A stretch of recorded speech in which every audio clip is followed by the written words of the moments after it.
Voltamos mais uma vez, tivemos uma pequena falha aqui com a internet, mas estamos voltando.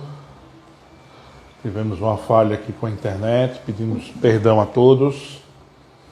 Saravá Fraterno, sejam todos bem-vindos. Acho que agora não cai mais não.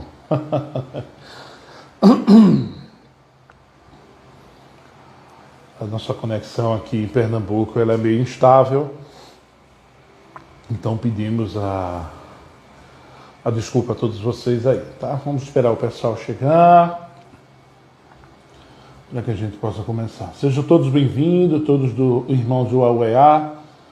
Mestre Caimundé, a sua bênção, Saravá,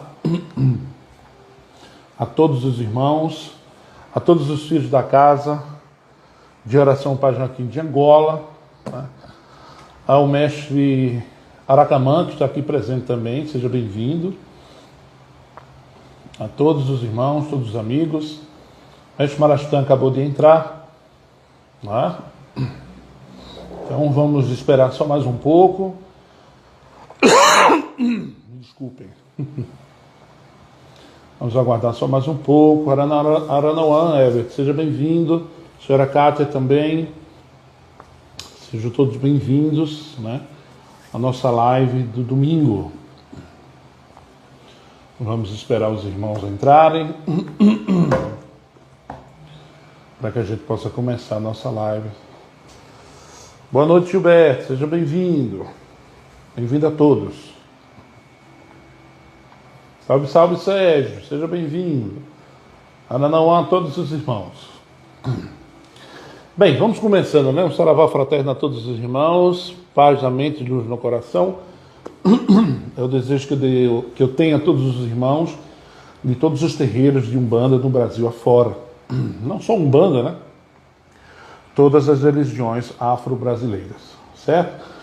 Para quem não me conhece, meu nome é Eduardo Mendes, né? Dentro do mundo material e do mundo espiritual fui conhecido ou reconhecido como Aratamã, certo? Sou dirigente espiritual da Casa de Oração Pai Joaquim de Angola, localizada aqui na cidade de Vitória e Santo Antão, Pernambuco, né? Um interiorzinho de Recife, aqui em Pernambuco, né? A 50 quilômetros de Recife, tá? A nossa casa está fechada devido à questão da pandemia, né? E aos poucos estamos retomando a questão das mudanças, reformas, né? E saímos de um local, estamos indo para outro agora, na realidade já estamos instalados em outro, mas estamos na questão da reforma, né? Para quem acompanhou, eu fiz aí uma chamada, né, em nosso Instagram, pedindo ajuda dos irmãos, né? Estamos fazendo uma rifa, né, de 3 livros, de 3 obras de teologia umbandista, né? Uma é O Mestre Iluminando Consciências, da Mestre Yara Maciel, livro espetacular, sensacional. Eu indico a todos ter esse livro, uma obra basilar, certo? Justamente para quem está no caminho iniciático, né, dentro da banda, né? Esse aqui, Física e Alta Energia, Cosmologia do Mestre Aramati, né? Salve, salve! Seja bem-vindo a todos os irmãos, seja bem-vindo, Cássio, seja bem-vindo, benção. E do Movimento à Convergência, do saudoso Mestre Obaxanã. Então, fizemos, né, uma campanha, né, justamente para que possamos arrecadar fundos, né, para que nossa casa consiga, né, terminar a tempo, né? Cremos, né? A gente crê, né? A gente não sabe quando é que vai acabar essa pandemia, mas a gente tem uma certa ideia que possa acontecer para os meados de 2022, né? Então, até lá, a gente tem tempo bastante para fazermos as nossas campanhas, né, para que consigamos arrecadar fundos para que possamos fazer a nossa manutenção do nosso terreiro. Então, aqui é uma rifazinha. Seja bem-vindo, Edson. É uma rifa simples, certo? Com 3 obras basilares, né, do conhecimento da Umbanda esotérica ou iniciática, como bem todos queiram chamar, né? Umbanda esotérica, dentro das questões do pai da Mata e Silva, né? E a Umbanda iniciática dentro, me perdoe, dentro dos ensinamentos trazidos pelo o mestre Iamunuci da Arapiaga, né? Para quem não lembra, o mestre Rivas Neto, né? Mestre Arapiaga.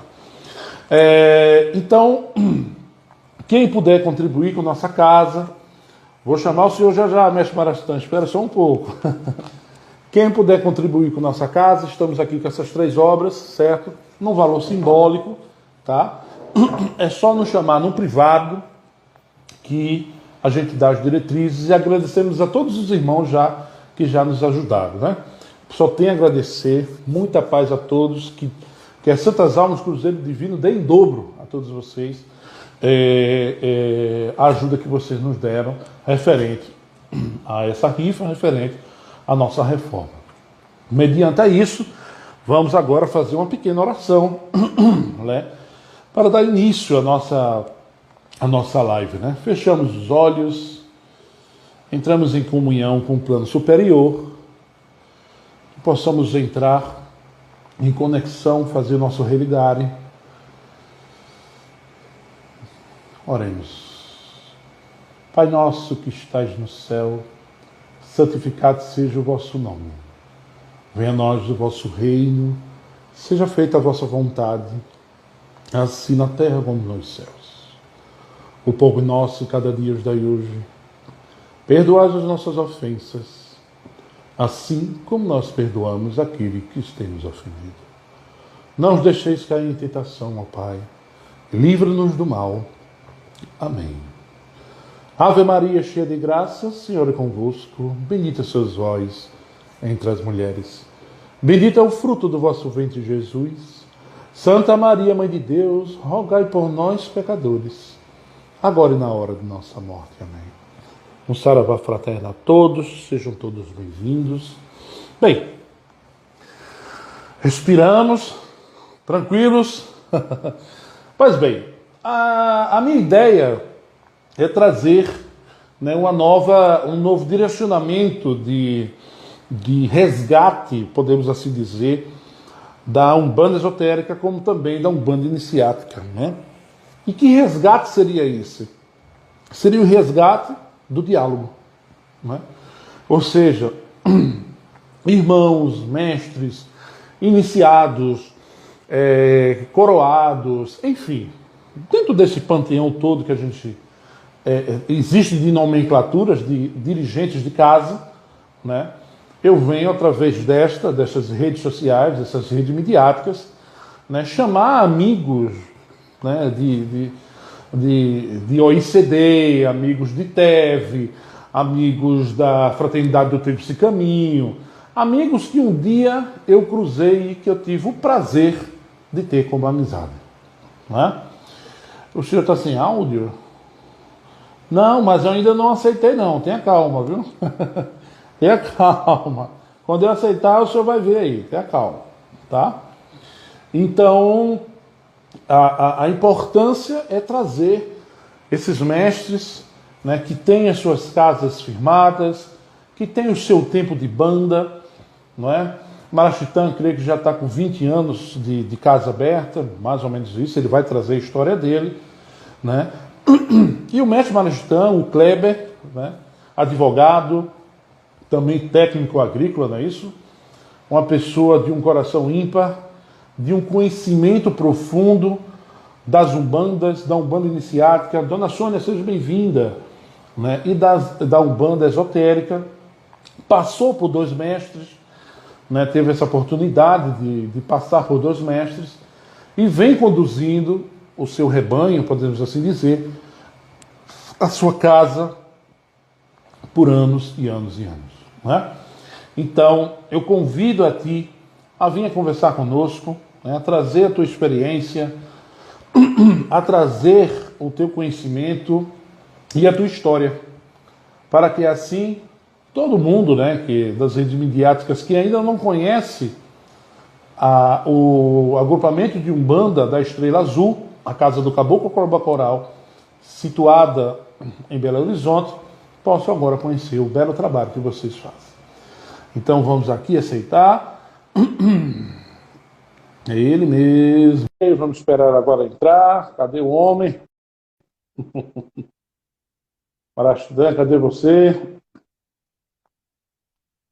Olha ele aí. Opa! Cabeção, sua besta. Saravá. Saravá, fraterno, né, a todos. Antes de mais nada, minha bênção, né, extensiva a todos que estão conectados conosco. Eu queria me desculpar, eu não consegui entrar aqui por alguma razão, deu algum problema técnico. Mas estamos aqui, né? Eu vou dizer que eu não ouvi o que você falou, eu vi que você estava falando, eu tô sem áudio, mas está tudo certo. Estamos aí. Então, o senhor estava apresentando, né, um pouco da sua história, né? E é interessante a gente falar isso porque você foi um dos primeiros sacerdotes de Umbanda, e eu posso dizer de Umbanda esotérica ou iniciática. Vamos pegar essas duas vertentes, tá? Me perdoe. Que tirou o seu conhecimento dos quatro cantos do terreiro e levou para o mundo através das redes midiáticas, principalmente no YouTube. Então eu vi que desde 2016, não é isso que vocês fazem esse trabalho, e eu queria saber o porquê, como foi a ideia, como chegou essa ideia, né? Porque eu acho que quem fazia esse trabalho antes de você, não lembro de cabeça, era o Pai Rivas, é isso? Mas o Pai Rivas, ele não tinha aqueles vídeos, depois que ele começou a popularizar uma grande demanda, os vídeos dele, né? Mas você, dentro dos filhos que foi da egrégora dele, você foi o único, se a gente brincar, se a gente falar, né? Brincar não, se a gente falar, que tirou o seu conhecimento do terreiro e levou para as redes sociais. Conta isso pra gente, homem. Muito bom.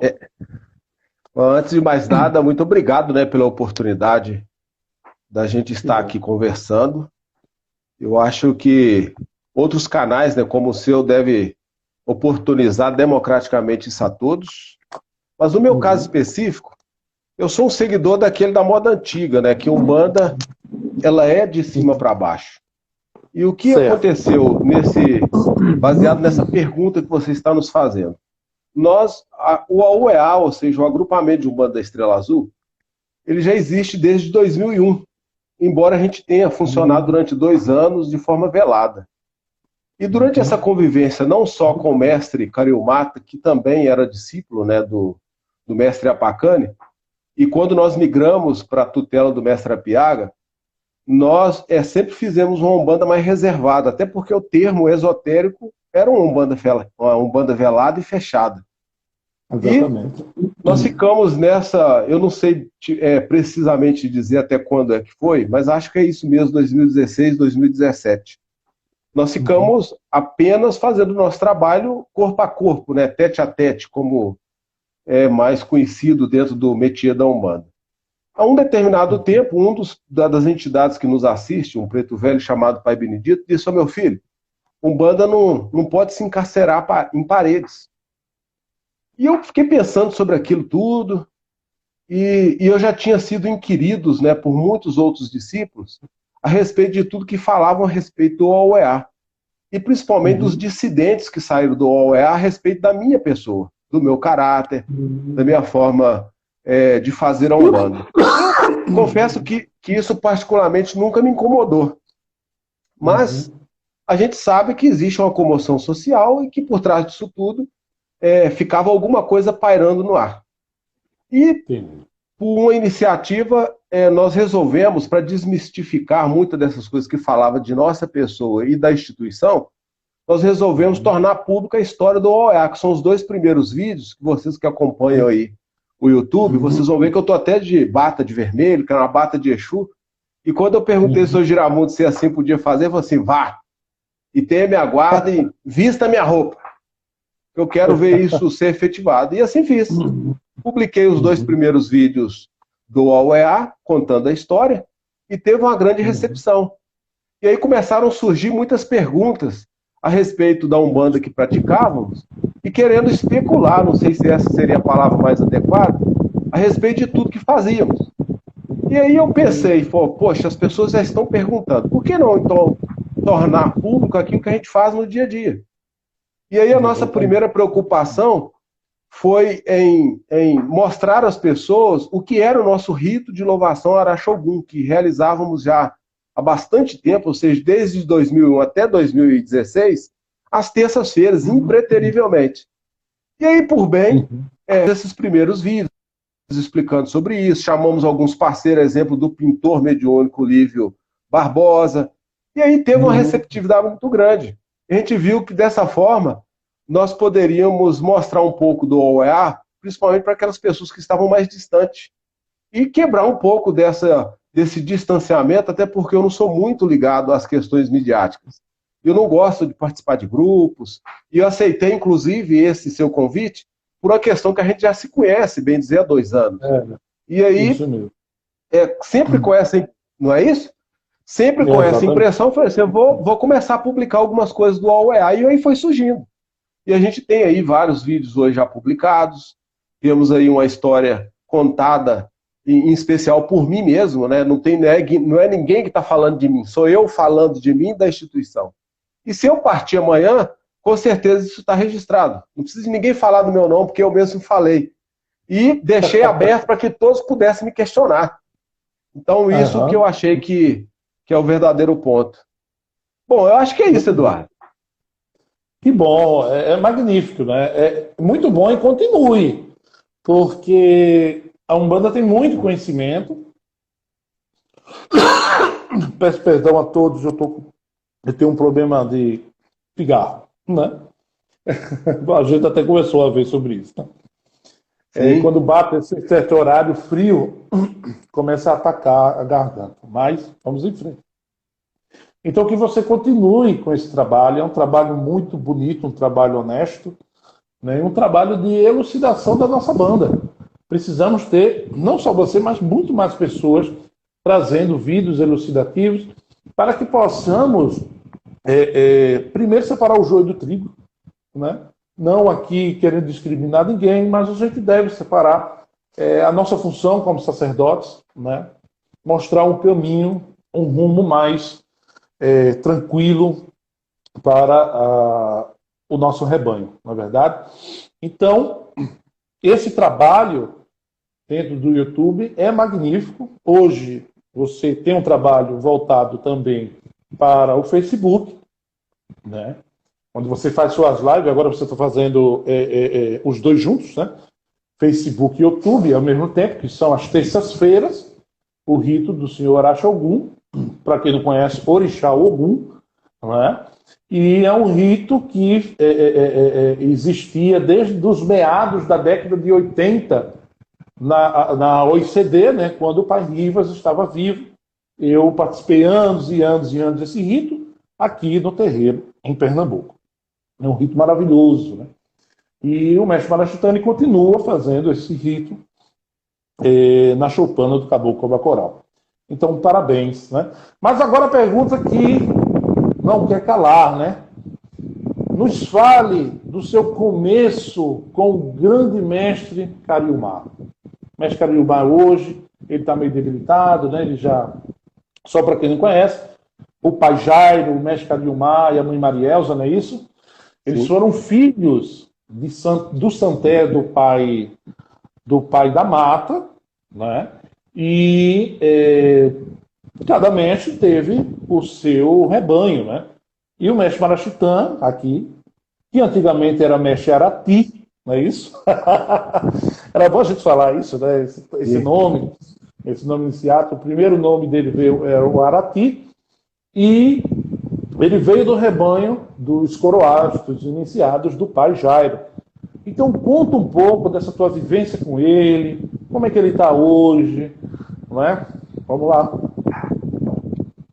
Mais uma vez a história é longa. Mas vamos lá.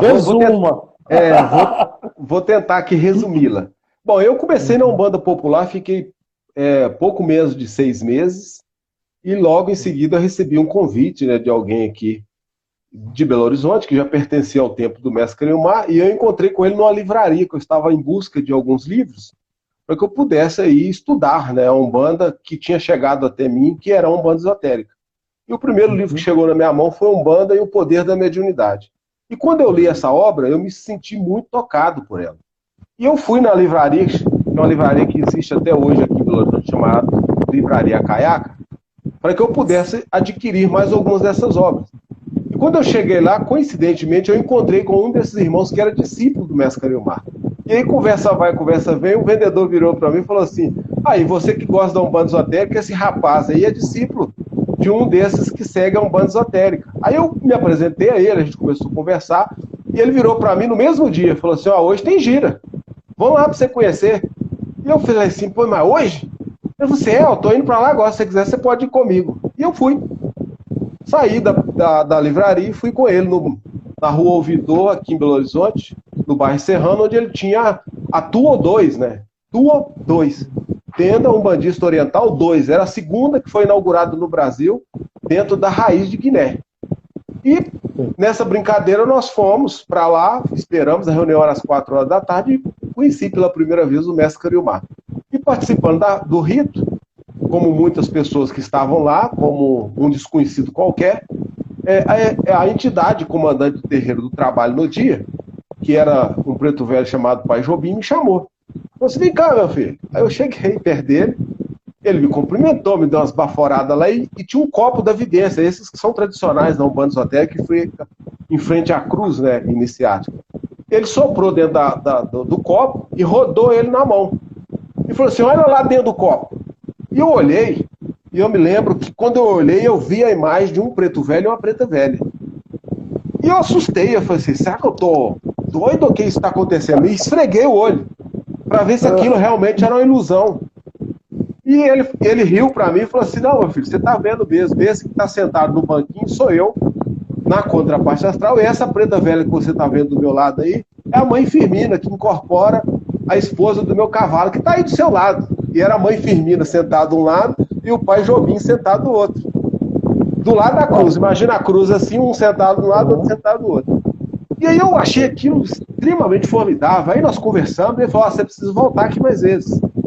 E eu me senti muito tocado com a energia, com o ambiente. Foi o meu primeiro contato com o mestre Cariomar. Esse contato durou, eu acredito que com um pouco mais de um mês e meio eu já estava dentro do terreiro, vestido branco, já servindo, né, as lides da Umbanda Esotérica, e saí do antigo terreiro de Umbanda Popular, a qual eu era vinculado. E aí começou uma caminhada iniciática de 11 anos, onde eu galguei os graus até chegar ao mestrado. Pois não? Você fala? Quando eu levantar a mão assim, é uma dúvida. Gente, se vocês quiserem trazer perguntas, pode trazer, tá? O mestre está aqui para responder também. Agora, vamos uma pergunta. O seu caminhar mediúnico começou na Umbanda Popular ou foi com o mestre Jaime? Não, começou na Umbanda Popular 6 meses, mais ou menos 6 meses, com um terreiro chamado Terreiro de Pai José de Angola. Eu fiquei lá talvez uns 5 meses e meio. E nesses 5 meses e meio foi onde eu tive o meu primeiro contato com o Caboclo Cobra Coral, que é o mestre Aranêandando, que é o mentor que me comanda hoje. Comanda a instituição, né, o agrupamento de Umbanda da Estrela Azul. E logo em seguida apareceu o Pai Benedito, o Marquinhos, e eu não tive contato com o Exu nessa casa. Quando eu fui para o mestre Cariomar, eu já conhecia essas entidades e elas se fizeram ainda mais presentes lá, no campo iniciático, junto com o mestre Cariomar, com o Pai Jário.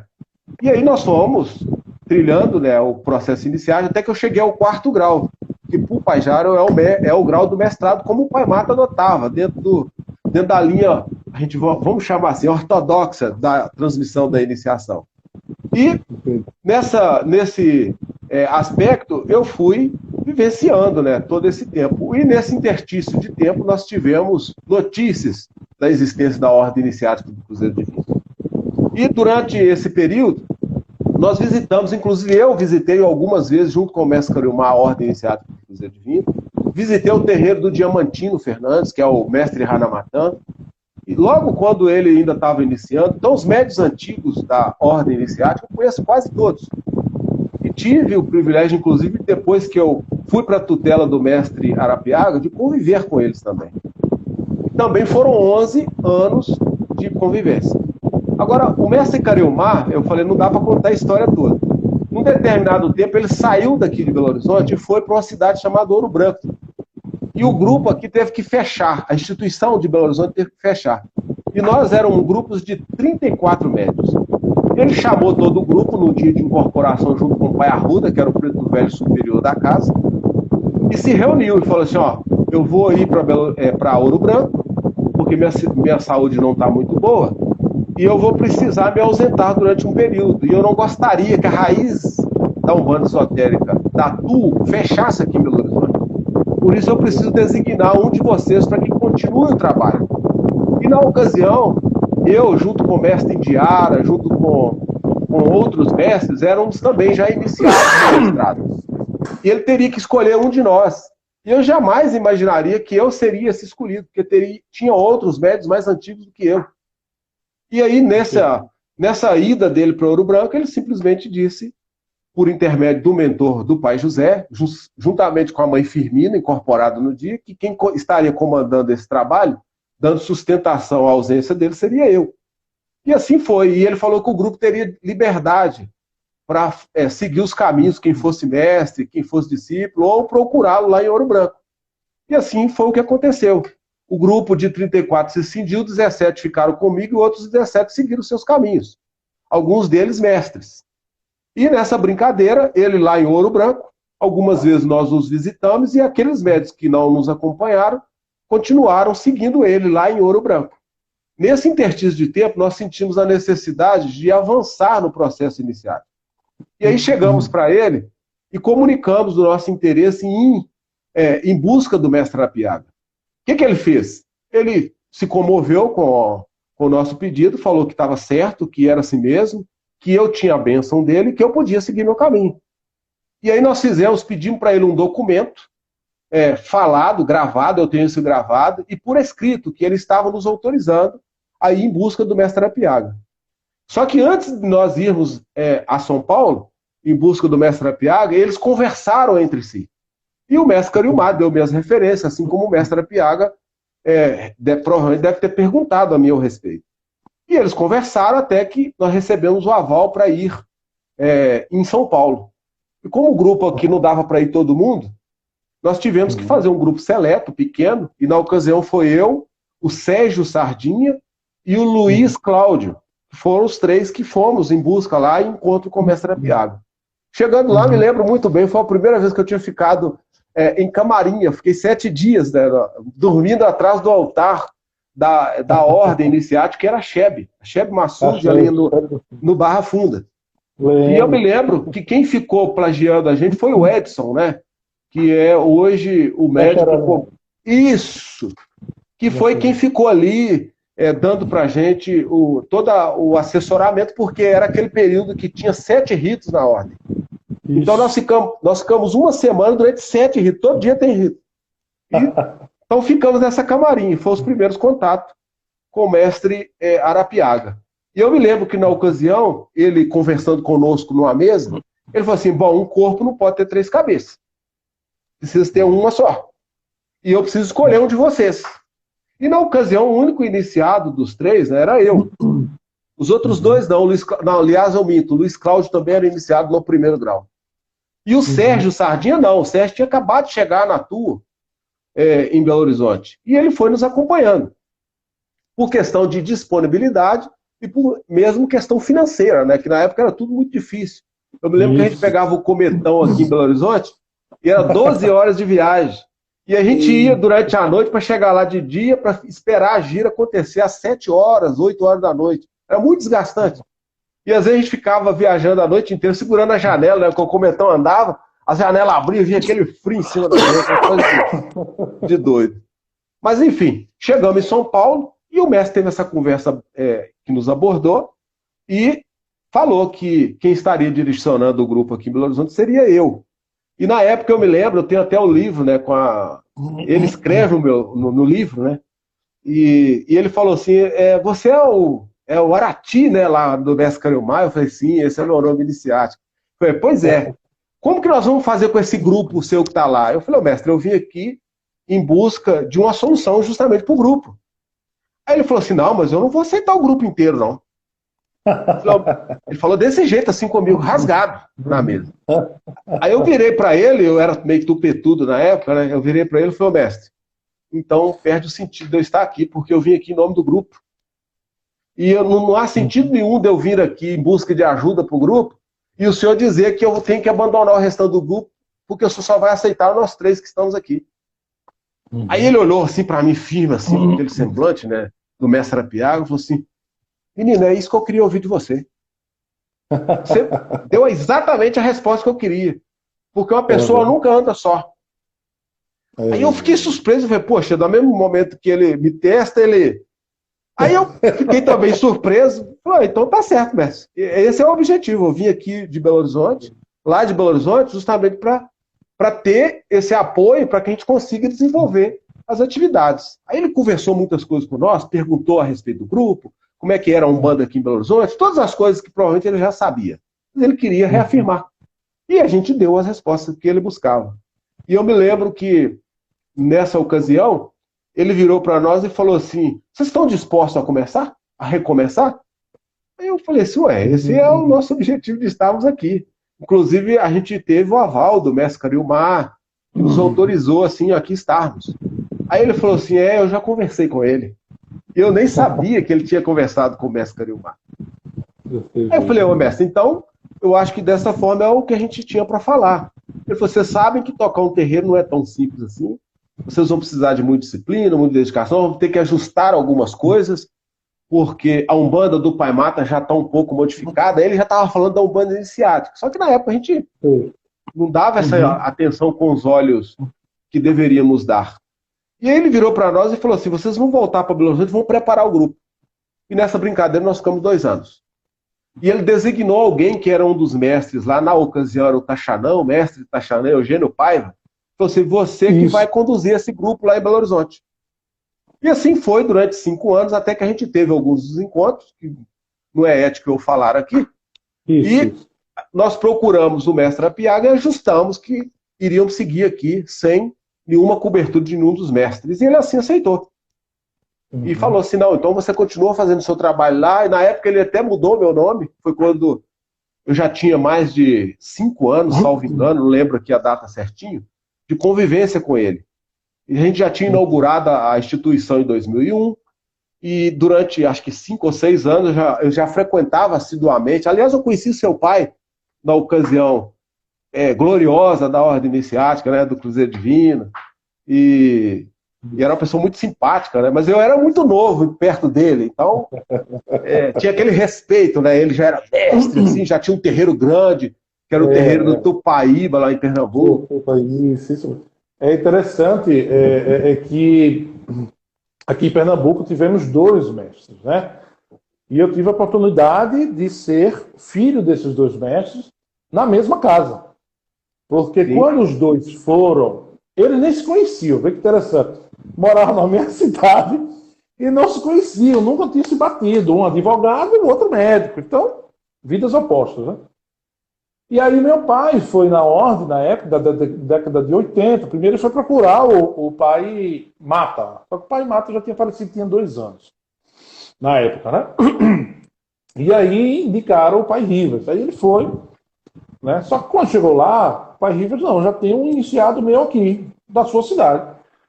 Aí ele, quem, né? E aí ele apresentou, que era o mestre Baritano, Oswaldo Gouveia, ele é advogado também. E eles se conheceram, e aí o valoroso Caboclo Sete Espadas de verdade, né, que a gente teve a oportunidade de conhecer e de ver, incorporando, baixando esse terreiro, ele disse que eles 2 tinham uma missão juntos. Isso foi muito bonito. Primeiro foi um choque para ambos, e depois foi muito bonito, porque eles entenderam qual era a missão. Eu sei que ele passaram, eu creio que em torno de 15 anos juntos, era espetacular os 2 trabalhando, e minha mãe junto também, eram os únicos 3 médios que atuavam, mediunicamente falando, né? Eu era jovem, curumim, guri, né? Eu ainda me recordo, era uma camisinha branca, Perdão. uma bermudinha branca, né? Era eu e meu irmão, os mais velhos, que somos quatro irmãos, e a gente viu aquele alvorecer da Umbanda Esotérica, que era realmente Umbanda Esotérica na época aqui, e depois entrou dentro da mesclagem da Umbanda Iniciática, que era a que você acabou de falar, né? Que para o Pai Rivas seriam as novas adequações, o mestre Araxamanã começou a vir, trouxe novos conceitos, aquela coisa toda, né? E os terreiros, era muito bonito isso, que os terreiros eles tinham que se adaptar a mando do cabeça, né? Então, eu não sei se você com você era assim também, mas todo ano ou toda vez que você ia na ordem, lembra disso? Lembro? Você voltava com novas ilações e você modificava o congá. Lembra disso? Era Lembro. lindo. Era uma época de ouro tão bonita isso, que é emocionante, porque nós ficávamos na expectativa que o mestre fosse. Ó, vá para São Paulo, porque a gente quer que mude, que fique mais bonito. E toda vez que eles voltavam, novos ritos, o congá mudava de posição algumas coisas, as pembas mudava tudo.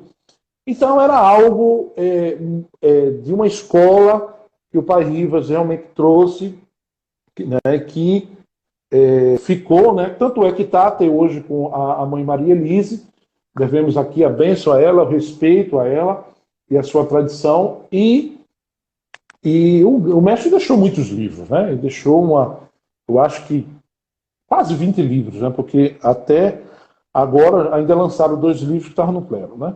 Então, uma época de ouro que a gente viveu, né? Você no seu sacerdócio, eu ainda era médio, pequenininho, né? E você conseguiu dar continuidade aos seus trabalhos, à sua casa, à sua tenda, mesmo depois que teve que deixar o mestre Arapiaga, né? Conta como foi não é contar a saída, isso não importa pra gente. Como foi você conduzir o seu terreiro, né? Usando os conhecimentos que você já tinha de 2 mestres, mestre Cariumá, mestre Rivas, e recebendo as ilações do astral que te assiste. Hoje você tem uma casa maravilhosa, segundo consta nos autos, olha só, direito, né?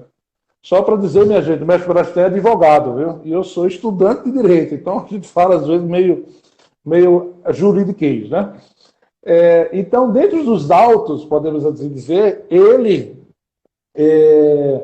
tem um terreiro muito organizado, tem setor de ciências, setor...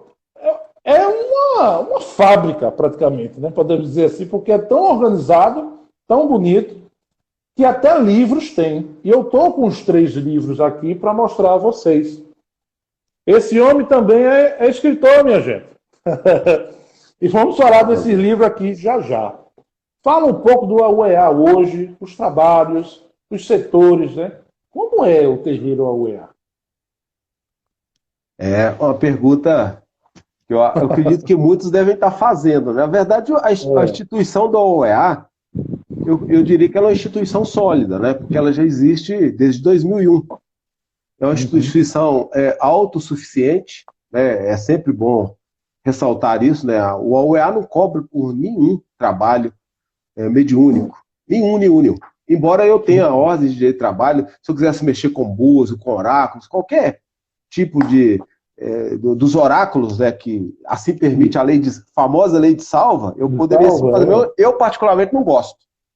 E eu só queria, antes de iniciar especificamente a descrição do nosso tempo, dizer, na verdade eu não sou advogado, eu sou assistente judiciário, eu trabalho no Tribunal de Justiça, eu sou assessor, né, do desembargador, e já trabalho com ele há 12 anos, e às vezes eu até brinco, né, me desculpa aí quem são os advogados que estiverem aí nos assistindo, eles não gostam quando eu falo isso, mas eu dentro, né, do juiz leigo, eu corrijo os erros dos juízes e dos advogados. Então é uma coisa assim bem inusitada. Mas enfim, isso é a parte. Com relação à instituição, A instituição ela foi erigida, né, desde 2001, sempre com muito respeito ao trabalho espiritual.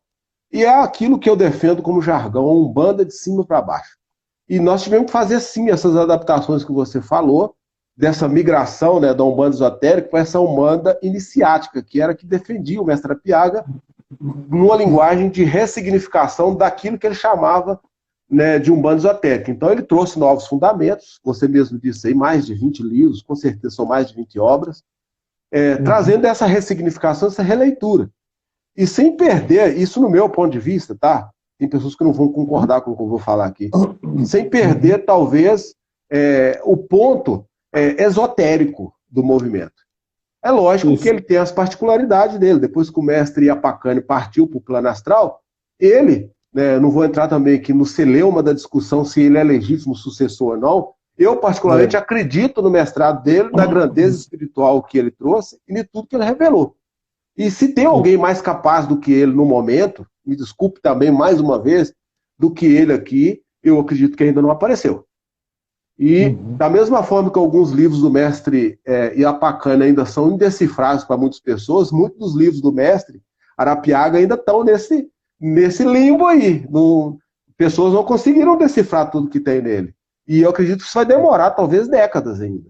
Então, até que surja alguém que consiga trazer obras de peso, de robustez mais forte do que a deles, dificilmente alguém pode deixar. Só um adendo. Os livros do pai Rivas, os livros antigos do pai Rivas, pegando ali a protossíntese, aí vem, deixa eu ver aqui, o Elo Perdido, Sete Arcanos. O Elo Perdido. Lembra desse aqui? Lições Básicas de Umbanda. Lembro. Né? Enfim, a grande maioria, posso dizer que 70% dos livros são mediúnicos. Exatamente.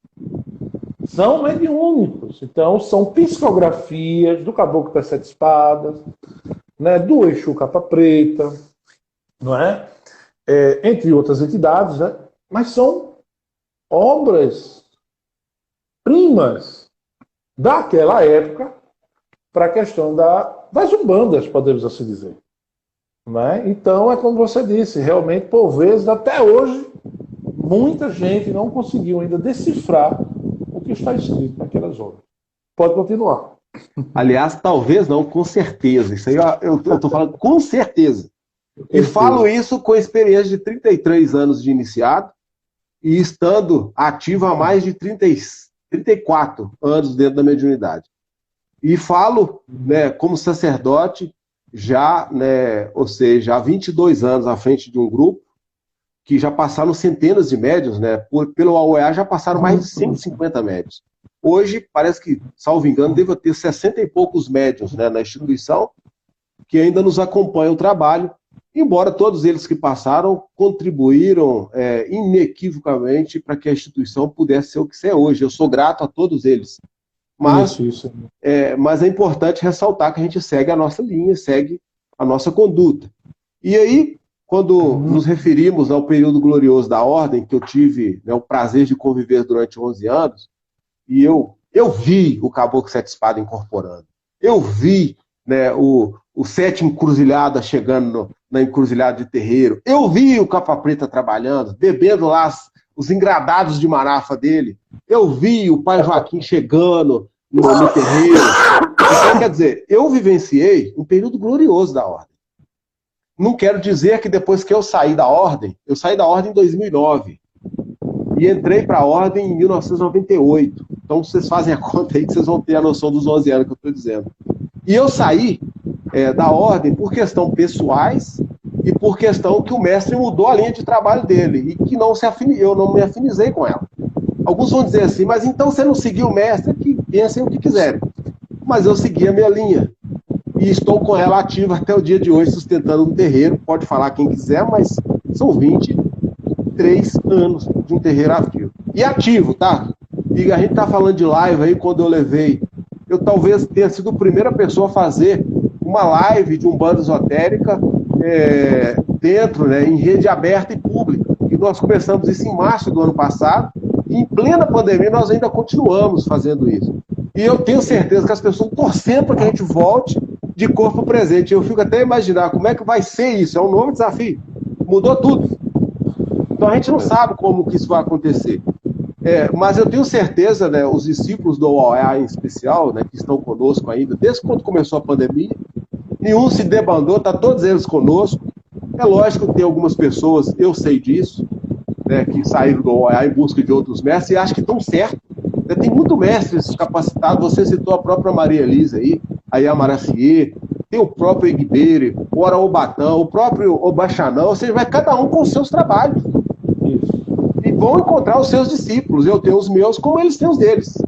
E nós seguimos com linhas individuais, sempre na busca de trazer o melhor resultado para o movimento umbandista, que não pertence ao Marastã, não pertenceu ao mestre Apiaga, não pertenceu ao mestre Iapacani e não vai pertencer a nenhum outro mestre que estiverem fazendo o seu papel de sacerdócio. O movimento continua. E enquanto existir mestre, enquanto existir discípulo, enquanto existir um movimento espiritual conduzido, ela vai se ressignificando, se reatualizando. Essa que é a verdade. E os mestres vão encontrar os seus discípulos quanto os indiscípulos vão encontrar os seus mestres. É simples desse jeito. Então, exatamente isso. Mas diga aí, Eduardo. Parabéns, eu fico feliz. Por exemplo, aqui está assistindo conosco. Você tem um dos mais antigos, né, do seu terreiro, que é o Sérgio, não é isso? O senhor Sérgio? Não, como discípulo? Isso. Não, tem outros mais antigos que ele. O Sérgio ele veio do Omolocô. Ele era terceiro decá, tinha mais de 30 anos, né, de Omolocô, mas é o meu discípulo, é um iniciado de segundo grau, como tem outros, mas os mais antigos, não, ele chegou tal, ele é da turma mediana. Eu tenho discípulos que estão comigo há 21 anos. Ele deve ter 17 ou 18 anos. Mas 17 a 18 anos já é muito tempo. Bastante muito tempo. É uma vida de terreiro, de dedicação, de amor, de entrega. E é isso que a gente precisa mostrar a toda a comunidade, né, de Umbanda, de terreiro, que o verdadeiro fundamento que devemos, assim eu penso, e eu creio que você também pensa igual, diante das nossas conversas, é que o sentimento de servir deve vir primeiro do que os nossos desejos. Desejos desses de, eu quero ser iniciado, eu quero alcançar tal grau, eu quero isso, eu quero aquilo, eu quero ter túnica X, túnica Y. Mas e o seu desejo de realmente servir ao próximo? E o seu amor perante a comunidade que está ali? Você está pronto para isso? São essas perguntas, são esses questionamentos que a gente faz e tem que fazer perante a toda a comunidade de Salto. Porque estava até conversando esses dias com um mestre amigo e ele disse que nunca viu tanta túnica azul em um curto tempo, né, de banda, vamos botar aí 10 anos ou 8 anos, e ele é daqueles antigos, mestres antigos mesmo, e ele, surpreso, como é que pode, né? Será que realmente essas pessoas estão preparadas? Será que realmente essas pessoas têm amor no coração? Será que essas pessoas realmente têm vocação? Porque sacerdócio é vocação, não é querer. Né? E quando as pessoas que adoram abrir terreiro achando que é coisa boa, quando o primeiro pau come, eles são os primeiros a fechar e correm. É verdade. E aí onde você vê onde está realmente a iniciação da pessoa, onde está realmente o amor da pessoa perante a sua comunidade, ao seu astral e a sua fé diante daqueles que te guiam de cima para baixo, né? É aí onde você é testado. Então, assim, e o que eu vejo na sua comunidade é: você não vende ilusões. Não. Isso é bonito. Você não vende ilusões. Você faz o trabalho pela banda, você ensina a sua comunidade a fazer o trabalho pela banda. Ajudar o próximo, sem olhar quem é aquele jargão do velho Chico. Amar o próximo como a si mesmo. Olhar do grande Jesus, né? Fazer a caridade, né? com agendas, ser imparcial, fazer por amor, se entregar à causa. Será que realmente estamos preparados para isso? Então, por isso que eu quis chamar você aqui. Sabe por quê? Porque você é antigo, velho. Você é antigão na banda. E isso hoje está ficando já raro. Por quê? Porque o que a gente vê hoje é uma... Eu tenho meus 40 anos de idade, nem parece, né, gente? Eu tenho 40 anos de idade, tá? Eu pareço mais velho que o Marastão, mas eu tenho 40 anos de idade só. Ele não pinta de cabelo. Então, eu nasci dentro da banda, eu nasci dentro da família umbandista, né? E o que eu vejo por aí, sabe, são coisas que eu fico olhando assim, meu Deus do céu, quanta pimponagem, quanta vaidade. Para que isso tudo? Qual a intenção disso? Né? São essas coisas que eu aprendi com meu pai, com meu velho pai, aprendi com outros mentes que eu tive a oportunidade de fazer parte, e aprendo com o pai Joaquim que me assiste, aprendo com você, aprendo com pessoas de grande sabedoria que sempre estão ao nosso redor trazendo esses pitaquezinhos, né? São pequenos pitacozinhos, porque para a gente acorda, opa, o caminho é esse. Tem uma pessoa que deve estar aqui online, que é o Aracamão, o Adriano, que sempre está fazendo os podcasts comigo. Ele mandou uma mensagem para você, só que não vai dar para eu ver a mensagem aqui, Adriano. Mas eu vou te mandar essa mensagem, ele resumindo a mensagem, não dá para eu sair daqui, ele disse que te deu parabéns pelo teu trabalho, ele acompanha tuas lives, acompanha a página, ele é daqui de Pernambuco também, um grande irmão meu, um grande amigo, um bandista também, o Riva chamado de quarto costado, era que o Riva chamava, um bandista de quarto costado, um bandista que aguenta pau, né, que sabe aonde está botando o pé, e ele vem agradecer a tu, que você é um modelo para toda a comunidade umbandista, de como bem servir a comunidade e de como bem servir aos teus discípulos, né? Sem vender ilusões, fazendo um trabalhinho ali, um ajudando o outro, mostrando que é dentro da simplicidade e da união e da fraternidade que a gente consegue chegar a um bem comum e a um bem maior. Tanto é que a UEA é uma referência, é um templo lindo, bonito, né? Só aquela pirâmide, o cristal, o cristal, né? É muito bonito. Então, parabéns, eu quero parabenizar você pela sua história, pela sua prole, podemos assim dizer. Você tem 4 filhos lindos, maravilhosos. Marastão é casado, tem 4 filhos, né? E eu queria agora que você falasse desses 4 livros. Eu vou mostrar o livro e você fala deles. Olha eles aqui. Pode falar. Maravilha. Muito bem. Deixa eu, se você me permite, você bem sucinta antes de falar dos livros. Queria dizer, quando você perguntou sobre a instituição da OEA, sim, a instituição hoje ela tem 12 setores bem orientados, né, que permite esse processo iniciático a cada um que se interessa pelas mais diversas áreas. Então a gente tem especificações, por exemplo, eu tenho um setor de ciência que a gente aprofunda na magia vegeto-astromagnética, que são todos os nossos produtos de axé, exemplo dos defumadores, incensos, banhos, agregadores, todos são feitos pelo setor. Aliás, né, um dos nossos filhos aí do estado de Pernambuco, o Neida, não sei se ele está nos assistindo aí, ele é um dos que integram essa casa e vem, às vezes, de Pernambuco para trabalhar aqui no nosso setor. Para continuar. E, então, a instituição tem, sim, essa possibilidade das pessoas se iniciarem em vários departamentos. E eu não tenho nenhum discípulo hoje que é mestre. Tem, sim, 2 que estão muito próximos de alcançar isso, mas já estão comigo, inclusive o Sérgio, né, que aqui é o iniciado, conhecido como Oxô Capiobanja, ele se apresentou, que falou, eu entrei em 2007. Então ele tem 14 anos, nem é 17, 14 anos. Então tem discípulos, para você ter ideia, de 2001.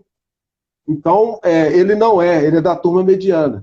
Mas ele está aí nos assistindo, é um grande filho, não é iniciado de 2º grau, mas são trabalhos, né? Eu estou vendo que tem muitos filhos, eu queria, inclusive, aproveitar a oportunidade de mandar minhas bênçãos extensivas, né, a todos eles que estão aí nos prestigiando, e prestigiando o seu canal, que é um canal que deve continuar assim, com essa franqueza e essa originalidade.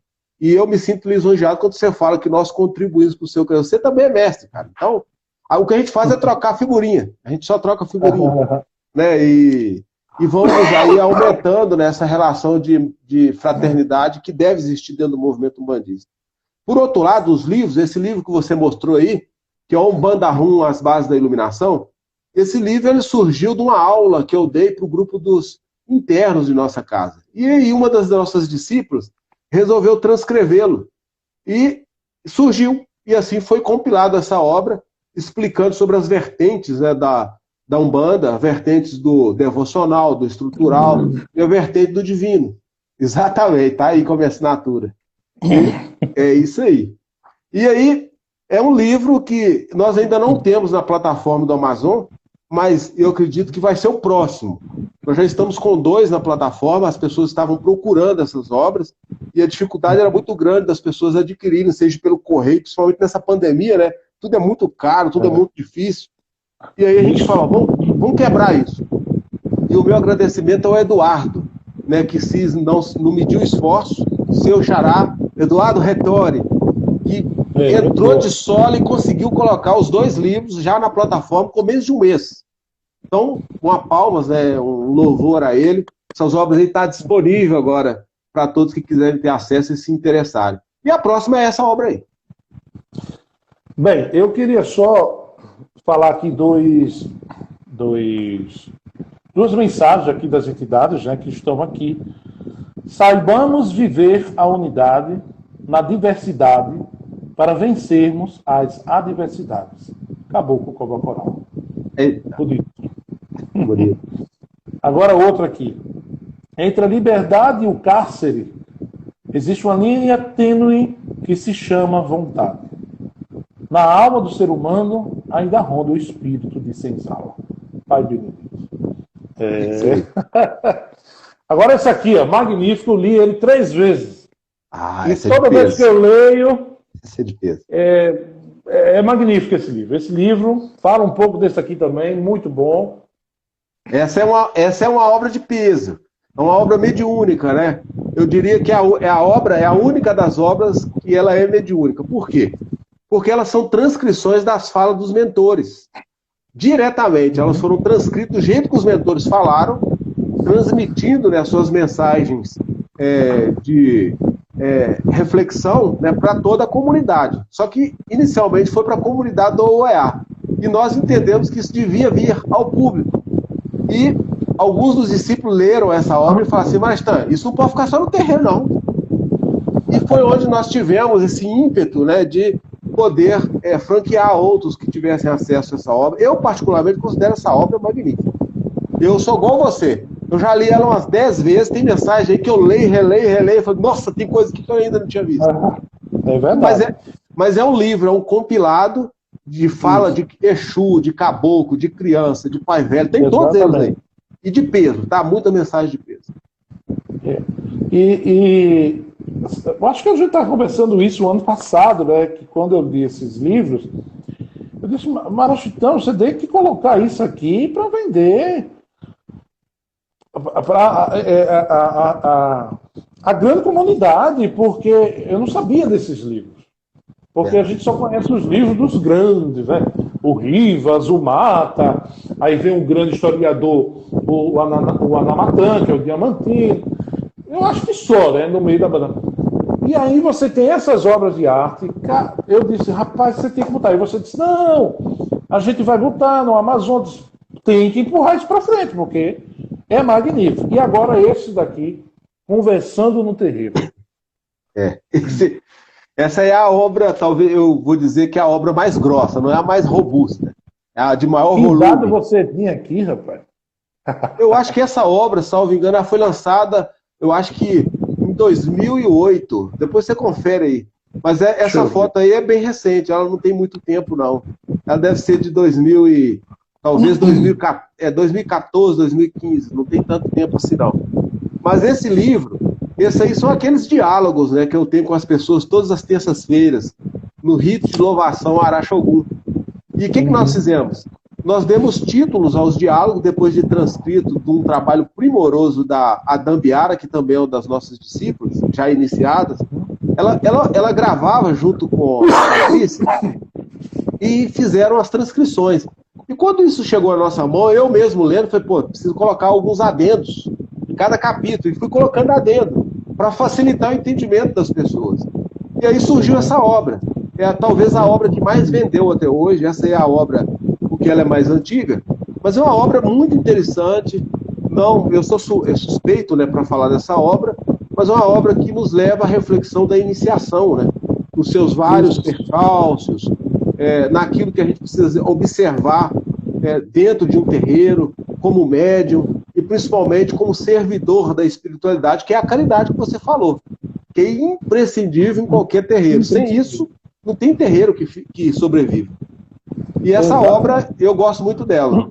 Ela fala, eu costumo dizer para algumas pessoas, que ela faz a conexão, né, do evangelho com Umbanda.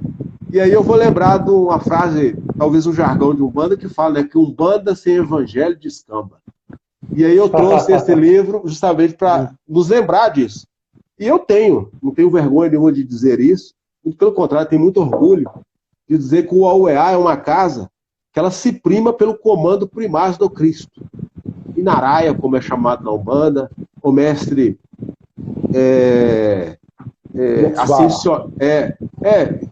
ou seja, algumas pessoas perguntam para nós assim, mas a Umbanda com esse viés de Jesus, isso é católico? Não é. Não é. E eu vou talvez dizer algo aqui que talvez possa também colidir com alguns pensamentos de irmãos. Mas uma das primeiras coisas que eu aprendi com os mentores que me assistem, que quando eles se referiam a Cristo, ele falava assim, nós, como seguidores dessa hierarquia, temos a reverência e a certeza de batermos os joelhos aqui e reverenciar o Cristo como o supremo e maior espírito do planeta Terra. E se ninguém assim o reconhece, estando na falange de Umbanda como um verdadeiro espírito servidor do movimento, ele de fato não é um preto velho, não é um caboclo, e nem é um Exu. É verdade, é isso mesmo. Bem, parabéns, maravilhosa essa conversa, esse bate-papo. Deixa eu ver que horas são, né? Deixa eu ver. Eu me perdi aí. Não, são 7 horas da noite, né? Eu queria 2 momentos, agora que a gente está chegando para finalizar, 2 momentos ímpares. Um que você passou com o pai Jário e a mãe Marielza, e outro que você passou com o pai Rivas, ou seja, momentos ímpares no tocante ao astral deles. Momentos esses que você lembra com o maior orgulho, com devoção, com muito amor e com lágrimas, pode ser, por que não? Não é? Pergunta difícil, hein, rapaz? Isso, mas vamos lá. Vamos começar com o mestre Cariomar e a senhora Yassuara, né, que é a mãe Marielza. São 2 excelentes espíritos. E na função de pai de Santé, talvez eu não deveria ter melhor do que eles durante esses primeiros momentos que eu comecei, que são os 11 primeiros anos de minhas iniciações. São 2 pessoas que eu ainda tenho contato, tenho muito respeito e tenho um enorme carinho por eles. Um momento que eu vivenciei com ele, com certeza, com os 2, né, porque eles estavam sempre juntos, foi quando eu fui sagrado a mestre, né, que eu cheguei ao grau que me deu essa digina e que realmente tocou muito a minha alma e me deu a responsabilidade que eu a tenho hoje. Então ele que abriu essa porta do mestrado dentro da Umbanda e que me fez pensar e pelo exemplo deles, né, como que realmente deveria ser a mediunidade conforme preconizado pelo velho Mata. Lá em Itacuruçá, que ele teve muito contato com o mestre Cariomar. E isso ficou marcado, né, na minha vivência com eles. E pessoas extremamente humildes, né? Todos 2 muito humildes, nunca se preocuparam com o dinheiro. Eu posso afirmar isso aqui com toda tranquilidade. E hoje eles ainda estão vivos, voltaram para Belo Horizonte. Eu tive um contato com eles no início da pandemia, em fevereiro de 2020, e eu não voltei lá porque eles são idosos, então a gente sabe que tem que preservá-los. Mas assim que isso passar, eles mesmos prometeram que estarão presentes no AUEA. E o dia que eles estiverem, eu faço questão de gravar e tornar isso público, para ver, inclusive para desmentir muita coisa que vem falando aí, que eu tenho uma ruga com o mestre Cariomá, com a mãe, velho. Não tem nada disso. Quem falou isso está equivocado. E eu vou mostrar isso nessa oportunidade que eles vieram aqui. Com o mestre Apiaga... Oi? É verdade que ele tinha um giramundo topado, um senhor giramundo. Tinha não, né? Tem ainda, com certeza. Tem sim. O mestre, o Manurê, é o nome iniciático desse espírito. É um Exu Giramundo. Eu vi várias vezes fenômenos impressionantes com essa entidade incorporada nele, fazendo coisas que, se a gente descrever aqui, eles vão falar, esse cara tá doido, esse cara deve ter tomado umas para estar falando isso aqui. Mas eu vou contar uma muito rápida. Eu me lembro que, num trabalho de gira pública, ele tinha um terreiro onde ficava o cachorro dele chamado, acho que era Kruger, ou Gruger, alguma coisa assim. E ele prendia o cachorro no dia de ritos públicos, porque não dava, senão ele mordia as pessoas, né? Embora seja um cachorro com nós, que éramos do grupo, muito manso. E eu me lembro que teve um ritual que ele teve que enfrentar uma magia, e o Giramundo se manifestou. E se manifestou e movimentou algumas coisas. E eu me lembro que, num determinado momento do desfecho da movimentação magística, ele pegou um punhal e falou assim, tem coisas que são difíceis de se romper, mas nada que seja impossível para um Exu de fato. E passou a língua no punhal assim, e mandou o punhal enterrou na parede. Então esse é um das coisas que eu presenciei, eu vi. Então não tem como desmentir. Mas vi outros, muitos com Preto Velho, vi outros fenômenos maravilhosos com a Mãe Firmina, né, que era a Preta Velha que incorporava a Mãe Marielza, coisas assim, de curas muitas vezes inexplicáveis pelos olhos da ciência. Então daria para a gente conversar 2 horas, tá? Se eu fosse falar desses momentos. Mas uma das coisas que marcou, quando nós estamos falando do Exu Giramundo que incorporava, que era um senhor Exu, é um senhor Exu, foi quando eu recebi o senhor Giramundo, que me incorpora até os dias de hoje, pela primeira vez, e que ele chegou, ele não tinha pemba, ele pediu um pedaço de carvão, e riscou um sinal no chão, que era um cimento daqueles meio alisado, né? Riscou o sinal no chão, a pemba dele de ordem de trabalho falou assim, eu vim para ficar. E eu trabalhava com outro Exu chamado Tiratema. E que na ocasião, já tinha muitos anos que eu trabalhava com essa entidade. Então o Giramundo chegou, se identificou, mandou chamar o mestre Cariomá e falou assim, eu sou o Exu Giramundo, meu nome é Onagurê, e eu sou irmão desse Exu que te incorpora. Nós somos uma parceria no astral. E eu me lembro que o mestre Cariomá ficou assim meio assustado, assim. Você falou, caramba, que negócio é esse? E ele trabalha comigo até os dias de hoje. Quem vier no OEA vai conhecer o seu Giramundo, do jeito que ele é, às vezes sisudo, brabo, mais amistoso, carinhoso, e principalmente sempre protetor, né, com todos que deve ter. Com o mestre Apiaga, eu vi inúmeras situações, inúmeras. Mas uma delas que eu me lembro, que eu tinha saído com a caravana aqui de Belo Horizonte para participar de um rito especial de Exu, nesses 7 ritos que tinham na ordem. E eu me lembro que eu tinha levado na caravana os médios todos do OEA. Nós fretamos um ônibus. E fomos a São Paulo para participar desse rito. E quando nós chegamos lá, estava lotado. A Chebe estava lotada, você não conseguia entrar. E a rua, não sei se você chegou a conhecer lá, a rua de cima e embaixo, vai lotada. Eu acho que tinha talvez umas 4.000 pessoas por baixo. Sem exagero. E eu me lembro que eu cheguei, foi uma decepção geral, né, para nós aqui de Belo Horizonte, que tínhamos ido a convite do Taxanã e a pedido do mestre Apiaga. Ele falou que queria o grupo de Belo Horizonte lá em São Paulo. E nós fomos, fretamos o ônibus, chegamos. Quando nós chegamos nessa multidão, a gente falou assim, e agora? Agora nós vamos fazer, não tem jeito de ir para lugar nenhum. Nós ficamos na beirada do muro, do outro lado da rua, porque o templo era do outro lado. E aí aquela multidão, a gente não conseguia entrar, e todo mundo decepcionado, falou, puxa vida, nós viemos de tão longe, nem vamos entrar no rito e participar do trabalho. E aí eu, sem jeito, né, porque eu, como condutor do grupo, falei, o que eu vou justificar agora?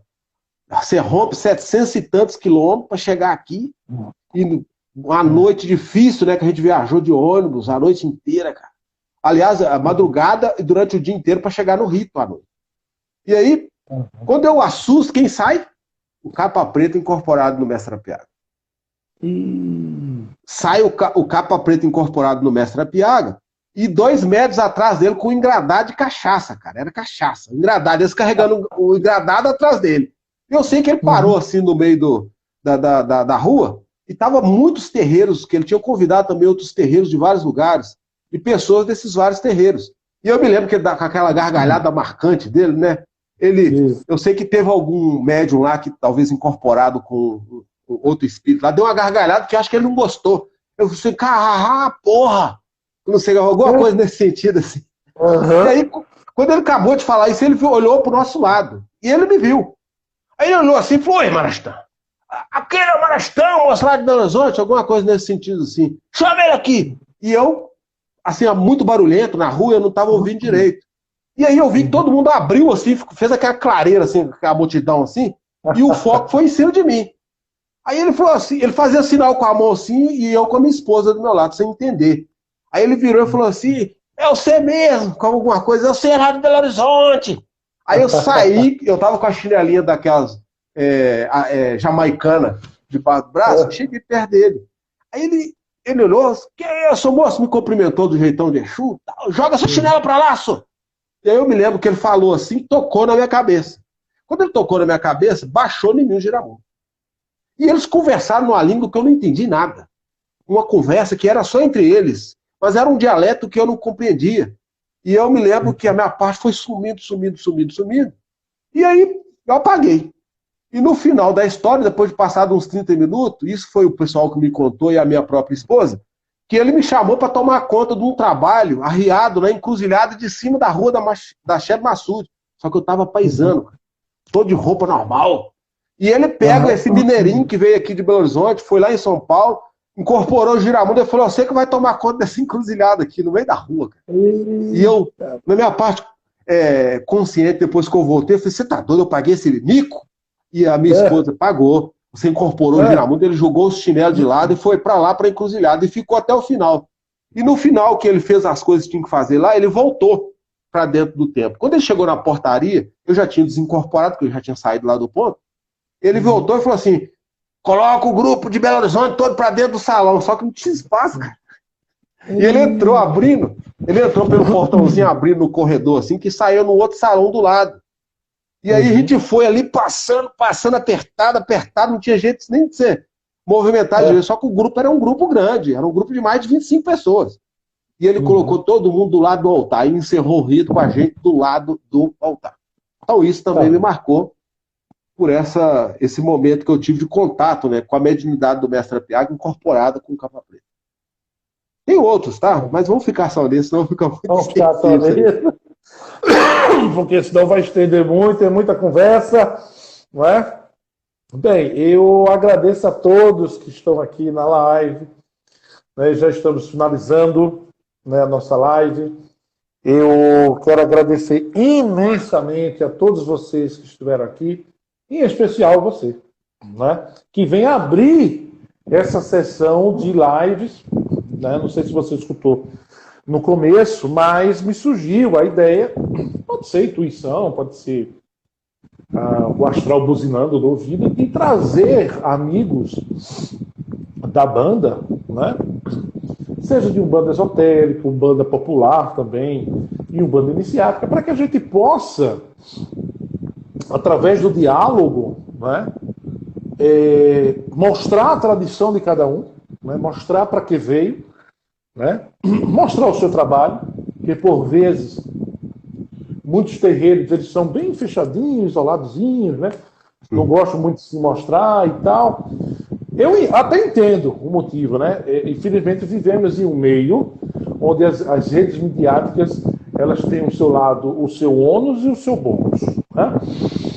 Então o seu bônus é a questão da divulgação, é a questão de se mostrar, de mostrar o trabalho, mas o ônus é a responsabilidade daquilo que você fala, daquilo que você mostra, né? E daquilo que você escreve.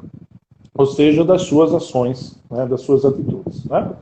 Então, muita gente, por vezes, se mantém isolado, fechadinho, mas vivemos em uma nova era, uma era de tecnologia, uma era que vem rompendo padrões, tanto é que a gente está aqui, não existia isso no passado, né? A pandemia está assolando todo o planeta Terra, mas a própria pandemia, é como já diz o caboclo, né? É através do caos que vem a lua, o sol, que as coisas começam a brilhar novamente, né? E dentro desta, a pandemia vem mostrar a era da tecnologia com muito mais força, com muito mais velocidade de informações, né? E propostas interessantes de diálogo. Ou seja, eu estou aqui na minha casa, você está na sua, e a gente está levando conhecimento, né, dentro de um papo gostoso, no final de tarde de domingo, mesmo diante de uma pandemia que vem assolando todo o planeta Terra. Para finalizar, eu queria que você trouxesse uma mensagem de conforto por toda essa situação que a gente está passando diante dessa pandemia, o que é que o Astral do UEA vem falando sobre isso, né? E no final eu vou cantar um ponto de ovação para que a gente encerre em paz. Está com você. Muito obrigado. Eu que fico lisonjeado, né, de poder participar desse bate-papo, como você mesmo está dizendo, amigo. Eu acho que sim, precisamos, nesse processo de convergência, aproximar saberes, sem preciosismo, seja de quem for. E a rede midiática, né, esses meios eletrônicos, nos possibilita tudo que você aí mesmo acabou de dizer. E isso é muito confortável, né? Eu da minha casa, você da sua, enquanto não tem terreiro aberto, né? Enquanto não tem terreiro aberto. Mas é algo... Se prepare, viu? Quando esse novo normal, que a gente não sabe como é que vai ser esse novo normal, voltar, o UEA não vai ter espaço para não. Vai ter que crescer dos lados, alguma coisa, porque vai lotar de consulência. Você fique ciente disso.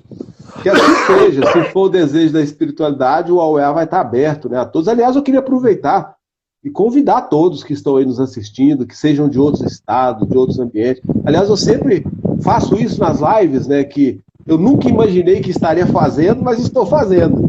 Então, já há mais de um ano, quem diria, né, que eu poderia sair de um público, às vezes de 100, 80, 100 pessoas, que são as terças-feiras de corpo presente, para um contato e mensagem para 1.000 pessoas, até 2.500 pessoas, já tem live nossa com 2.500 visualizações. Então, é algo impensável, né? Como que a Umbanda saiu do terreiro e chegou em outros ambientes. E me sinto ainda mais lisonjeado por saber que eu fui um dos primeiros, né, a fazer isso depois do Mestre Apiaga. E se isso está fazendo bem às pessoas, que bom. Qual que é o objetivo do AUEA, já que você nos pede uma mensagem? O AUEA, ele preconiza educação e cultura com espiritualidade.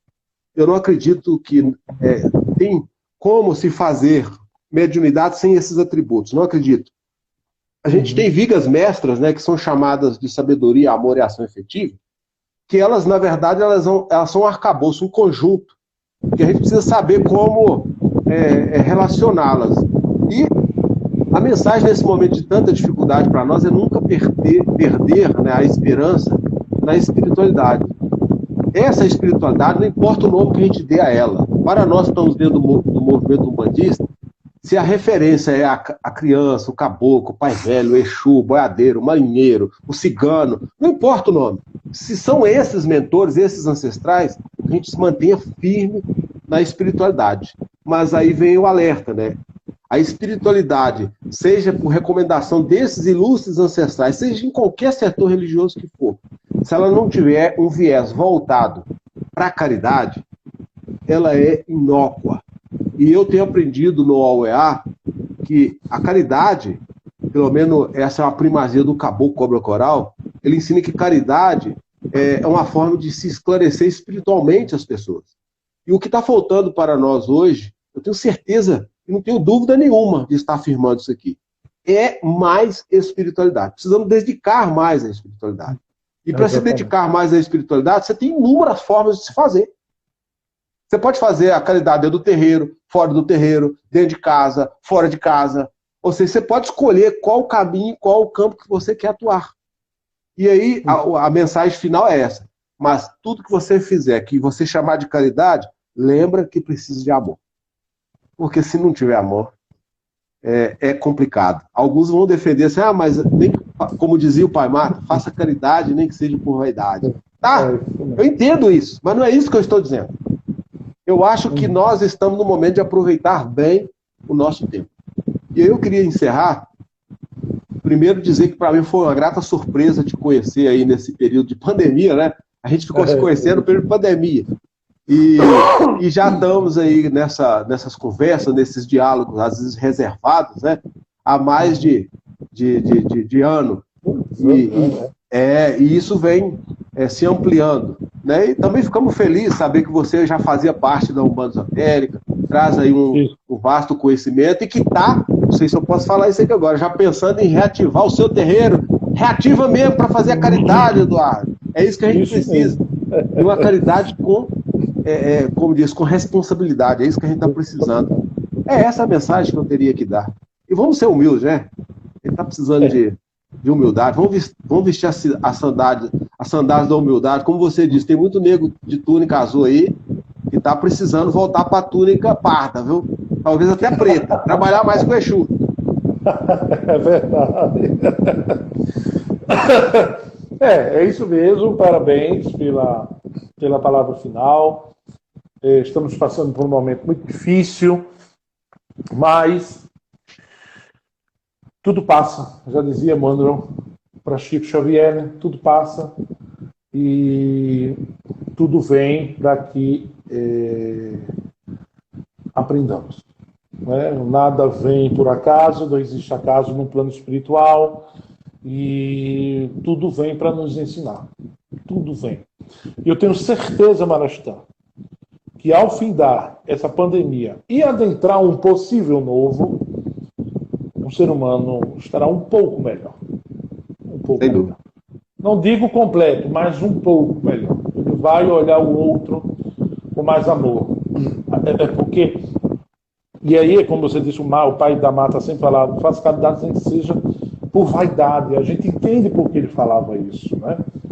Porque se você faz uma qualidade mesmo por vaidade, de repente, dentro dessa prática, começa a se tornar amor. Então, a vaidade, que é o ego, morre. Olha aí, princípio da iniciação, os princípios básicos, basilares, e se transmuta para o amor. Então, aí você começa a ver que a dor do outro, por vezes, é maior que a sua. E aí você baixa a língua, fica quietinho, se dedica mais, né? E começa a entender que, poxa, realmente o caminho é esse, é caminhar. Não é? De antemão, quero agradecer a todos que estão aqui. Tem um mestre aqui que está aqui, temos o mestre Arquiles, aqui de Pernambuco, temos o Luiz Mapa, que deve estar por aqui também, mestre Tapejara, mestre Arquiles, temos o mestre Caimundé, que será um dos, que será também, que virá aqui, estamos marcando. O mestre Caimundé tem uma história linda com a mãe, bem juntinho de você aí, ó. Mestre Caimundé, aí no Tué de Luz, né, da mãe Andréa, você conhece também a mãe Andréa? Sim, conheço. Ele vai vir, a gente vai conversar sobre a história da Tué de Luz, a história da mãe Pina, a sua iniciação com o pai da mata, né? E a história do mestre Caimundé, que também é uma história muito bonita, né? E vamos aqui também enaltecer todas as mulheres da Umbanda, né? Todas as mulheres iniciadas, coroadas, né? E é muito bonita essa história do pai do Tué de Luz. Vai ser magnífica essa live também. Como foi essa sua aqui? Você deu um pontapé inicial, né? Para que essas lives venham. Outros mestres vão vir também para conversar um pouco, trazer sua história, trazer suas ilações, como também falar um pouco dos seus trabalhos e etc. Eu só tenho a agradecer ao senhor, a sua bênção, um saravá fraterno, bênção a todos. E agora eu vou encerrar com um pontinho, né? Para que a gente possa elevar nossos pensamentos, recomeçando mais uma semana, pedindo às santas almas do Cruzeiro Divino para que sejamos abençoados e tenhamos uma semana de mais harmonia, de mais tranquilidade, de mais paz e de muita saúde. Né? Assim seja. Vamos cantar. Deixa eu ver se você lembra desse ponto, né? Deixa eu ver aqui. Baixai, baixai, ó Virgem da Conceição, Senhora Imaculada, para tirar a perturbação. Se tiveres mágoas de alguém, desde já seja retirado, e levando pro mar adentro, para as ondas do mar sagrado, e levando pro mar adentro, para as ondas do mar sagrado. Boa noite a todos, saravá fraterno, ótima semana, saúde, com fé, com harmonia, e como dizia o pai Rivas, né? Paz na mente, luz no coração. Motubá, Colofé, axé. Axé, sal para todos nós. Aranoá. Mas...